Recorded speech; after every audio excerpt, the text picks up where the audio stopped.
Idea of India, ये idea of India कहाँ से आया? क्या ये शुरुआत से है, सदियों से है? हम लोग इस धरती के लोग, ये तो जैसे वो शेर में कहा, कारवां आते रहे, देश बनता गया, पर इंडिया की जो बनने की बात है वो निश्चित रूप से एक आधुनिक मॉडर्न प्रोसेस है। इस बात से हमें इनकार नहीं करना चाहिए।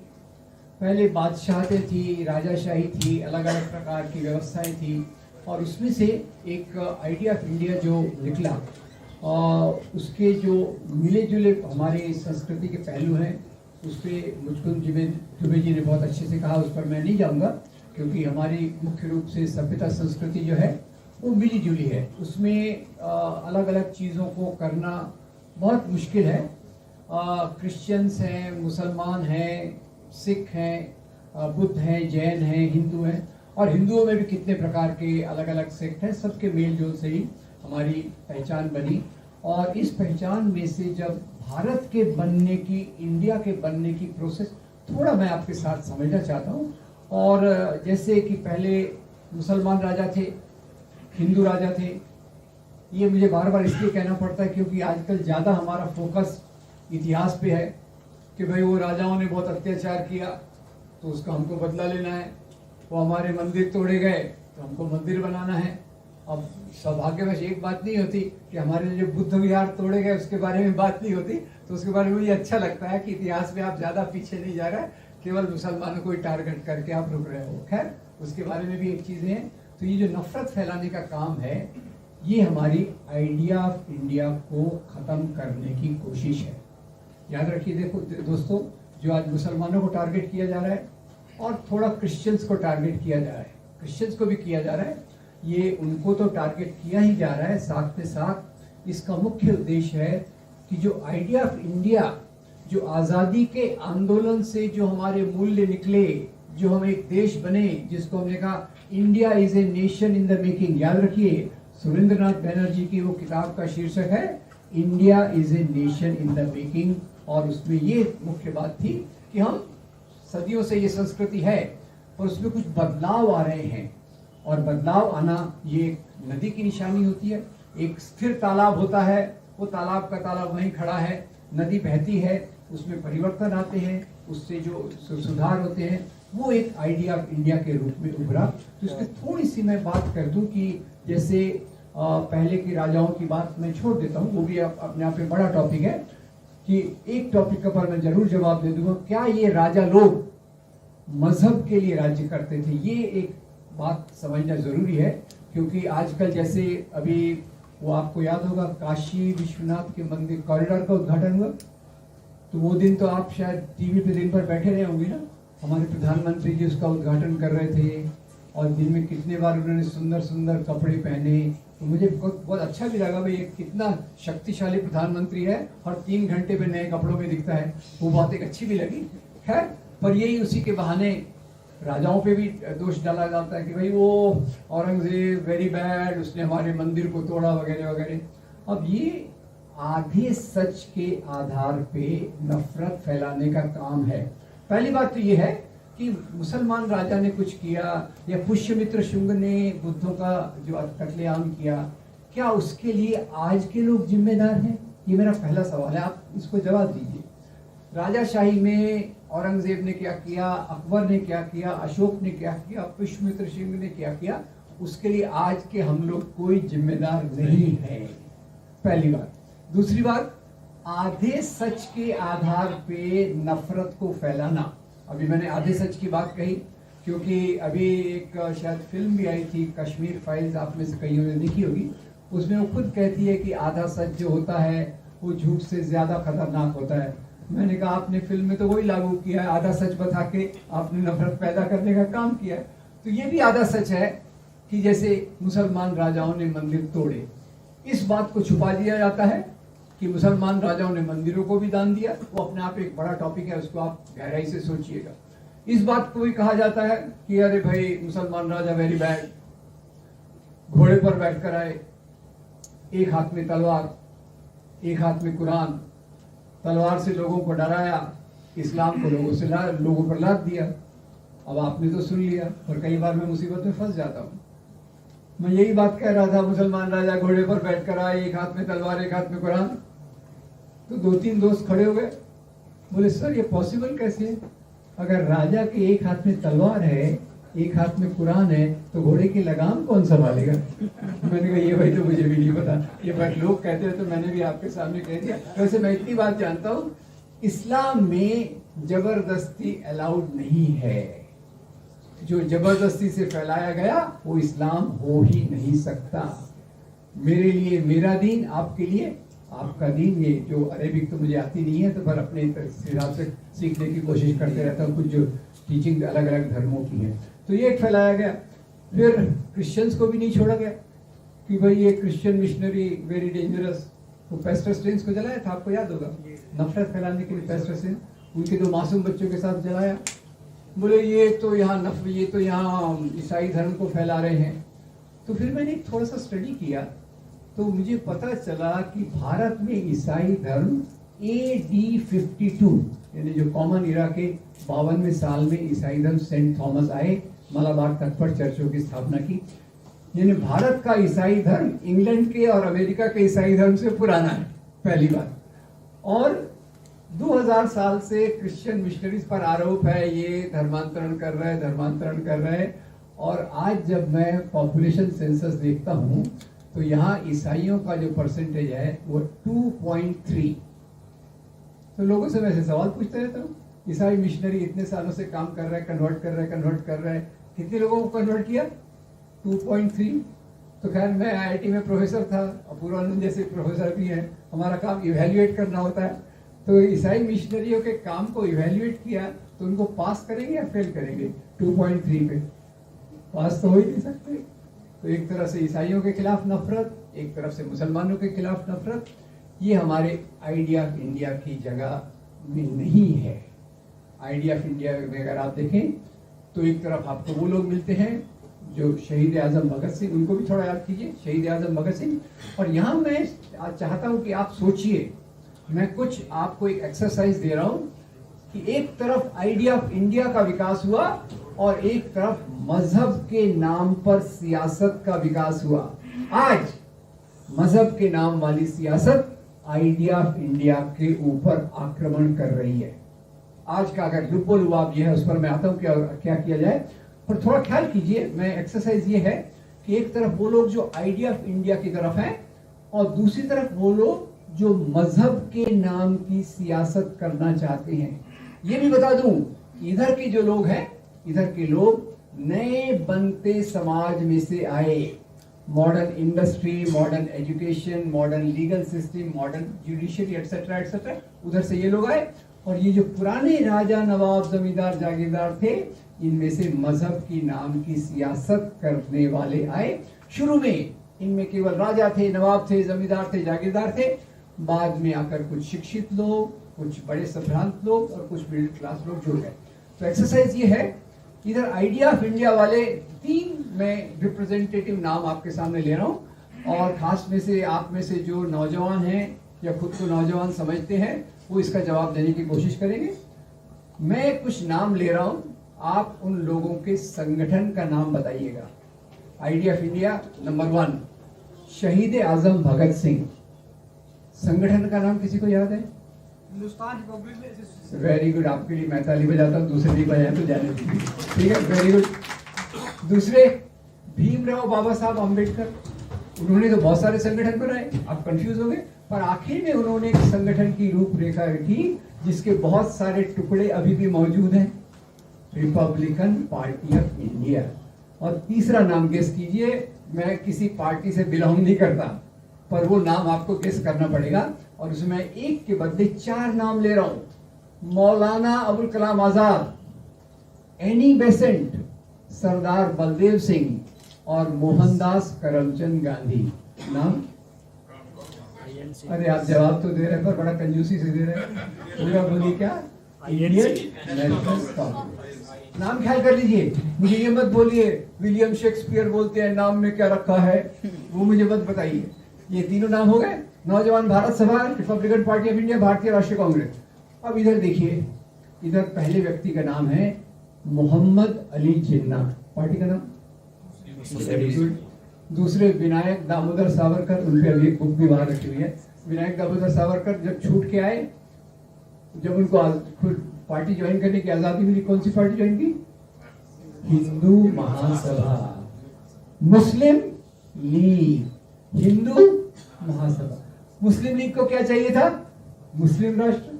हिंदू महासभा को हिंदू राष्ट्र। और इसी हिंदू राष्ट्र को लेकर एक और संगठन बना 1925 में। अरे आपसे पहले जवाब दिया, लेकिन मैं आपको हिंट देने वाला था। जो पहले हाफ पैंट पहनते थे आजकल फुल पैंट पहनते हैं। Very good, thank you. चलिए तो इधर देखिए, मुस्लिम लीग, हिंदू महासभा, हिंदू राष्ट्र के लिए आरएसएस। इधर देखिए, नौजवान भारत सभा, रिपब्लिकन पार्टी ऑफ इंडिया, भारतीय राष्ट्रीय कांग्रेस।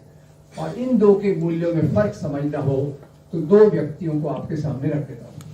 इधर से मैं रखता हूं डॉक्टर भीमराव बाबा साहब अम्बेडकर को, इधर से मैं रखता हूं के सुदर्शन। शायद आपने नाम नहीं सुना होगा। सुना तो अच्छी बात है, नहीं सुना तो और अच्छी बात है। ऐसे लोगों का नाम नहीं सुना तो भी चलता है। क्या थे वो? आरएसएस के सरसंघ चालक 2000 में थे। उन्होंने जो बयान दिया उसको आजकल वेबसाइट से निकाल दिया, और फॉर्चुनेटली मैंने एक लेख लिखा था, वो अभी भी तहलका में मौजूद है। तो खैर, इधर भीमराव बाबा साहब अम्बेडकर समता के लिए, बराबरी के लिए, लोकतांत्रिक मूल्यों के लिए आंदोलन करते हैं। 14 तालाब का आंदोलन, काराराम मंदिर का आंदोलन, और फिर वो एक किताब को जलाते हैं। कौन सी है? मनुस्मृति। मनुस्मृति को जलाते समय बाबा साहब ने सोचा होगा, मनुस्मृति में शूद्र और स्त्रियों की गुलामी के कानून दिए हैं। राइट रॉन्ग, ये कानून मुझे मंजूर नहीं, इसलिए मैं इस किताब को जला रहा हूं। और वही बाबा साहब जाकर बाद में भारतीय संविधान की ड्राफ्टिंग कमेटी के अध्यक्ष बने। और भारतीय संविधान हमको क्या देता है? स्वतंत्रता, समता, बंधुता। याद रखिए, समता को, एक शब्द को याद रखिए, ठीक है। तो ये तीन मूल्य इधर से आ गए। और इधर के व्यक्ति के सुदर्शन, जिन आप कुछ लोग जानते हैं, 2000 में वो सरसंघ चालक बने। उन्होंने कहा भारतीय संविधान विदेशी मूल्यों पे बना है। अब एक बात मैं आपसे और भी पूछ लूं, ज्ञान, विज्ञान, नैतिकता, मूल्य, ये देशी विदेशी होते हैं या पूरी मानवता के होते हैं? कुछ चीजें देशी विदेशी होती है, मैं मानता हूँ। कुछ चीजें देशी विदेशी होती है, खास तौर से शाम को कुछ लोग एंजॉय करते हैं, उसमें देशी विदेशी होता है, बाकी कुछ देशी विदेशी नहीं होता। खैर, तो बोले ये विदेशी मूल्य है, इनको फेंक दो और एक ऐसा संविधान लाओ जो भारतीय धर्म ग्रंथों के आधार पे बना। तो कौन से ग्रंथ की तरफ उनका इशारा है? इधर बात कर रहे हैं ऊंच नीच के मूल्यों को समाप्त करो, बराबरी के मूल्यों को लाओ, और इधर बात कर रहे हैं बराबरी के मूल्यों को समाप्त करो, ऊंच नीच के मूल्यों को लाओ। खैर, ये आइडिया ऑफ इंडिया है, और ये वो राजनीति है जो आइडिया ऑफ इंडिया पर आज हमला कर रही है। अब इसका दो और उदाहरण देता हूँ। एक थोड़ा मैं एक रोल प्ले करता हूँ। मैं एक जर्नलिस्ट, पत्रकार बन जाता हूँ आज से 60 साल पहले, और मैं दो लोगों का इंटरव्यू लेता हूँ। पहला इंटरव्यू मैं लेता हूँ मौलाना अबुल कलाम आज़ाद का। मैं मौलाना साहब के पास जाता हूँ, मैं पूछता हूँ, मौलाना साहब आप तो इतने अच्छे मुसलमान हैं, आपने कुरान का तर्जुमा भी किया है, तो आप मुस्लिम लीग क्यों नहीं ज्वाइन करते? आप पाकिस्तान की मांग का समर्थन क्यों नहीं करते?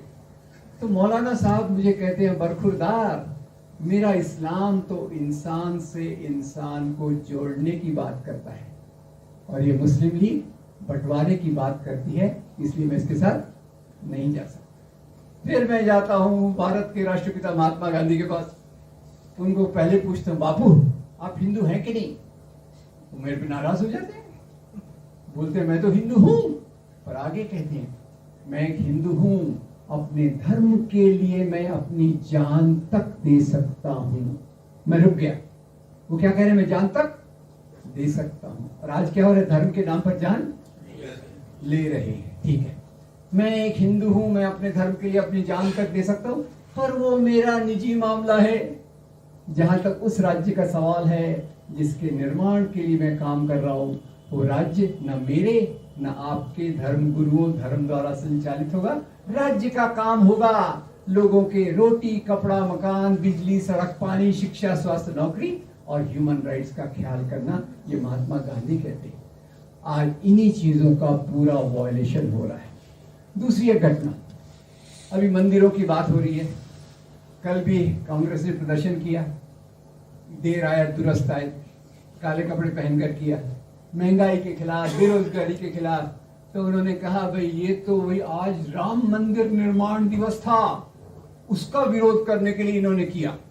सांप्रदायिकता की लिमिट देखिए, लोगों का दुख, दर्द, पीड़ा, बेरोजगारी, भूख नहीं दिखती, केवल एक ही दिखता है, मंदिर मंदिर, और उसी के प्रकार का पोलराइजेशन जो उसके चारों तरफ चलता है। तो खैर एक और घटना आपको मैं बताना चाहता हूँ। आजादी के बाद कई लोगों ने कहा सोमनाथ के मंदिर को वो कौन किसने तोड़ा था, सोमनाथ महमूद, पूरे उसने तोड़ा था, तो सरकार ने इस मंदिर को बनाना चाहिए। गांधी ने कहा मंदिर बनाना सरकार का काम नहीं है, हिंदू समाज अपना मंदिर बनाने के लिए सक्षम है, नो प्रॉब्लम। और उनके चेले जवाहरलाल नेहरू ने इसका जवाब दूसरे तरीके से दिया। 1956 में भाखड़ा नंगल बांध का उद्घाटन कर रहे थे। बांध का उद्घाटन करते समय जवाहरलाल नेहरू कहते हैं ये जो बांध है, और उसमें मैं ऐड कर देता हूँ, ये जो बांध है, जो यूनिवर्सिटीज हैं जिसके बारे में सलीम साहब काफी डिटेल में बता रहे थे, ये साइंटिफिक एंटरप्राइजेस है, रिसर्च एंटरप्राइजेस है, ये आधुनिक भारत के पूजा के स्थान है। ये हमारा रास्ता चल रहा था आइडिया ऑफ इंडिया वाला कि हमारे मंदिर बने, हमारे मंदिर होंगे यूनिवर्सिटीज में, साइंटिफिक एस्टेब्लिशमेंट्स में। 1980 के बाद भाषा बदल गई, और भाषा बदल गई। उस समय एक रथ यात्री जी थी, याद है आपको? अरे very good, thank you so much. उनकी पार्टी ने तो उनको भुला दिया, आपको याद है, थैंक यू। अब उन्होंने कहा कि ये क्या मंदिर की बात करते हो, मंदिर कहाँ, यूनिवर्सिटी वगैरह की बात करते हो, हमारे मंदिर तो मस्जिदों के नीचे हैं। लिस्ट बनाओ, तोड़ना चालू करो, और मेरे आगे आने वाले मंदिर बनाते रहेंगे, हमारे देश का यही काम होगा। वहां से आइडिया ऑफ इंडिया को सबसे बड़ी चुनौती मिली। दो प्रकार की विचार, एक Bhakra Nangal dam, university, scientific establishment, नौकरियां, शिक्षा, स्वास्थ्य, ये आइडिया ऑफ इंडिया का भाग जिसमें सभी लोग सम्मिलित हैं, और दूसरी तरफ से मंदिर मंदिर, और इस प्रकार के मुद्दे जुड़ गए। खैर ये बहुत सारे मुद्दे हैं, मैं विस्तार में नहीं जाना चाहता। इसका हल क्या है उस पर वो भी बहुत अच्छे अच्छे सुझाव है, उसे मैं एक दो लाइन बाद में ऐड करना चाहता। पर उसके पहले आपको एक मजेदार बात बताना चाहता हूँ कि मंदिर बनाने से कितने गरीबों का भला होगा, कितने बेरोजगारों को रोजगार मिलेगा, ये एक सवाल है। और दूसरा, आपको याद होगा अभी उन्होंने एक दूसरा अभियान चालू किया था, गौ हमारी, मुसलमान उसको खाता है, अब उन्होंने क्रिश्चियन को छोड़ दिया, उसके लिए धन्यवाद, नहीं तो क्रिश्चियन को भी पकड़ लेते उसमें। गौ हमारी माता है। तो खैर अभी 3 दिन पहले पढ़ने में आया कि यूपी में जहरीला चारा खा के 25 या 50 गायें मर गई। यूपी के लोग जानते हो कि आजकल यूपी में आवारा पशु का क्या प्रॉब्लम है। और तो फिर मैंने गाय का, तो उसके गाय के नाम पर 100 लोगों का लिंचिंग हुआ है। 90 मुसलमान, 10 दलित, उनमें 4 दलितों को बेरहमी से मारा गया। तो मैं डिटेल में नहीं जाऊंगा, मैंने उसका अध्ययन किया तो पता चला स्वामी विवेकानंद अपने लेख में लिखते हैं, वैदिक काल में बीफ खाया जाता था। आज एक तरफ बीफ के नाम पर लिंचिंग, और दूसरी तरफ बीफ के नाम पर एक्सपोर्ट का बढ़ना। एक्सेलेंट, ये ब्यूटी है आज के आइडिया ऑफ इंडिया पे खतरे की। और फिर मैंने कहा क्या रियली इनको गाय से मोहब्बत है, गाय से रियल मोहब्बत है क्या? तो मुझे जवाब मिला एक किताब में। किताब का नाम है हार नहीं मानूंगा। ये अपने जो प्रधानमंत्री थे ना, जो कविताएं लिखते थे, अरे very good, thank you very much. मेरी याददाश्त कमजोर है, आप मदद कर रहे हैं, आपका बहुत धन्यवाद। तो अटल बिहारी वाजपेयी की ऑटोबायोग्राफी है, हार नहीं मानूंगा, ऑटोबायोग्राफी बायोग्राफी है, विजय त्रिवेदी की लिखी हुई है। मैं पढ़ रहा था, पेज 236 पे आया तो पढ़ने को मिला, अटल जी एक बार अमेरिका गए टूर पे, लेक्चर टूर पे गए। लेक्चर के बाद वो खाना खाने बैठे, खाने का आनंद ले रहे थे कि उनके पड़ोसी ने उनके कंधे पे थपथपाया, बोले अटल जी आप ये क्या कर रहे हैं, आप जो खा रहे हैं तो बीफ है। अटल जी नो प्रॉब्लम, हंस दिए, बोले बीफ है ना, इंडियन गाय का थोड़ी है, ये तो अमेरिकन गाय का है। तो खैर अब ये सवाल आया तो मुख्य रूप से इनके मुद्दे ये असली मुद्दे नहीं हैं। असली मुद्दे जमीन पे हैं, जो हमारे नौजवानों की बेरोजगारी से हैं, किसानों की समस्या से है, और उस टाइप की चीजों को है जो CAA टाइप में वो लाना चाहते हैं। तो आखिर में किया क्या जाए?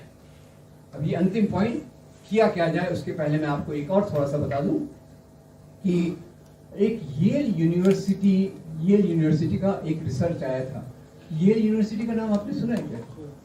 सुना है? वेरी गुड, अच्छा आपने सुना, मैंने नहीं सुना। मैंने कैसे सुना था मालूम है? वो अपनी वो जो MHRD मिनिस्टर थी ना, आजकल गोवा में जिनका कुछ चल रहा है, हाँ वही। तो उनको लोगों ने कहा ये तो भाई कम पढ़ी लिखी है। तो उन्होंने बोला मैं तो येल यूनिवर्सिटी से डिग्री लेकर आई हूँ। मैं बहुत इम्प्रेस हो गया और मैं येल यूनिवर्सिटी का रिसर्च फॉलो करने लग गया। येल यूनिवर्सिटी के एक रिसर्च में आया कि जहां भी सांप्रदायिक दंगे करवाए जाते हैं, होल्ड, सांप्रदायिक दंगे होते हैं या करवाए जाते हैं? जहां भी सांप्रदायिक दंगे करवाए जाते हैं वहां एक पार्टी बाद में चलकर ज्यादा पावर में आती है। गेस आपकी जो है वो सही है, वो पार्टी ज्यादा पहले से पावरफुल हो जाती है। ठीक है, तो अब ये आइडिया ऑफ इंडिया पर खतरा कैसे है? नंबर 1, ये अल्पसंख्यकों के खिलाफ, मुसलमानों के खिलाफ, क्रिश्चियंस के खिलाफ नफरत फैलाना गलत आधार पे। इस नफरत के कारण दंगे करवाए जा सकते हैं। दंगों के कारण पोलराइजेशन होता है, ध्रुवीकरण होता है, और ध्रुवी के कारण वो पावर में आते हैं। ये 4 स्टेप याद रखिए। गलत बातों का प्रचार, आधा झूठ आधा सच वगैरह वगैरह, नफरत का निर्माण, दंगों का करवाना और सत्ता पे आना। ये 4 चीजें एक के बाद एक हैं। तो सत्ता पे उनको कैसे हटाना उसके बारे में तो बात की गई है, मैं उसके बारे में नहीं कहूंगा। पर मैं आपसे जो अपील करने के लिए खड़ा हूं वो ये कि आज समाज में जो नफरत है उसको समाप्त करना बहुत जरूरी है। बहुत मुश्किल है पर बहुत जरूरी है। और इसके लिए हम ये नहीं कह सकते कि भाई वो हमारे प्रोफेसर लोग तो काम कर रहे हैं, हो जाएगा, नहीं होगा। 130 करोड़ का देश है।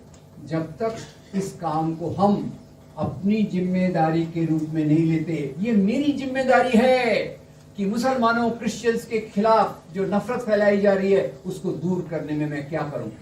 मैं आजकल बहुत निराश रहता हूं, पर एक आशा की किरण भी दिखती है। आशा की किरण ये दिखती है कि जहां एक और इतना निराशा का वातावरण है, वहीं कुछ ऐसी चीजें मौजूद हैं जिसको हमने अगर बराबर से इस्तेमाल किया तो नफरत का मुकाबला कर सकते हैं। बहुत सारी किताबें हैं, बहुत सारे वीडियोस हैं, और खास तौर से मैं वीडियोस की बात करूंगा जो आपके हाथ में इजीली अवेलेबल होते हैं। कई लोगों ने इतने अच्छे अच्छे वीडियो बनाए हैं, और माफ कीजिएगा मैं खुद का भी नाम उसमें जोड़ देता हूं, जिसका उपयोग करके आप अपनी कम्युनिटी में एक सही विचारों का निर्माण कर सकते हैं। तो करना क्या है? मेरी एक समझ ये है कि हम सब लोग कम्युनिटी से जुड़े हुए, अपनी कम्युनिटी में 15 दिन में एक बार, महीने में एक बार मिले, सोसाइटी के प्रॉब्लम के बारे में बात करें, और उसी के साथ ये वीडियो दिखाने का काम करें जिससे समाज में नफरत दूर होकर मोहब्बत पैदा हो। नफरत की दीवारें तोड़ी जाएं और मोहब्बत के पुल बनाए जाएं, और ये हम अपनी कम्युनिटी में करें। उसी के साथ साथ 15 अगस्त, 26 जनवरी, भगत सिंह जयंती, महात्मा गांधी जयंती, अंबेडकर जयंती, ईद, क्रिसमस, दिवाली, ये सब मिलकर बनाने के लिए कम्युनिटी सेंटर बनाना जरूरी है। मैं कोई बहुत बड़ी पॉश बिल्डिंग की बात नहीं कर रहा। एक झोपड़ी में भी कम्युनिटी सेंटर चल सकता है, एक किसी के घर में भी चल सकता है। मुख्य बात यह है कि जैसे महात्मा गौतम बुद्ध कहते थे, अत्त दीपक भव, दीपक भव, खुद का दीपक खुद बनो। हमारे विचारों को सही करके दूसरे लोगों तक रोशनी को पहुंचाना, और उसके लिए समाज से जुड़ना और समाज में ये सब चीजें करना। और तीसरी बात, सब लोग कहते हैं मिलकर काम करना चाहिए, बहुत अच्छा विचार है। मैं स्वामी जी से, इंजीनियर साहब से बहुत प्रभावित हूँ कि इसमें मिलकर है इस प्रक्रिया को मजबूत करना, जहाँ हमारे धर्म के अंदर हम एक बात समझ लें। मैं उस प्रकार का धर्मगुरु वगैरह नहीं हूँ, पर मैंने एक धर्म का मर्म समझा है जो संत कबीर के दोहे में है, पोथी पढ़ पढ़ जगमुआ, पंडित भया न कोय, ढाई आखर पढ़े सो पंडित हो। यानी मेरे लिए जो मजहब है वो मोहब्बत का दूसरा नाम है। तो इस बात को मजबूत करके, और अंतिम बात, राजनीति में अंत में चुनाव तो होना है, वोट तो डालना है। मैं इतनी लंबी तकरीरें जगह जगह देता हूँ, आज तो शॉर्ट कर रहा हूँ, डोंट वरी, आपको टेंशन लेने की जरूरत नहीं है। लोग आखिर में सवाल पूछते हैं, आप इतना लंबा चौड़ा बोल रहे हैं, हमको एक बात बताओ, वोट किसको देना है? मैं बोला यार ये तो सबसे कठिन सवाल है। फिर मैं जवाब देता हूँ, देखो भाई, we don't have a option, ये थोड़ा अंग्रेजी में 2 line, we don't have a option between good, better and the best, we have a option between bad, worst and BJP. Thank you very much.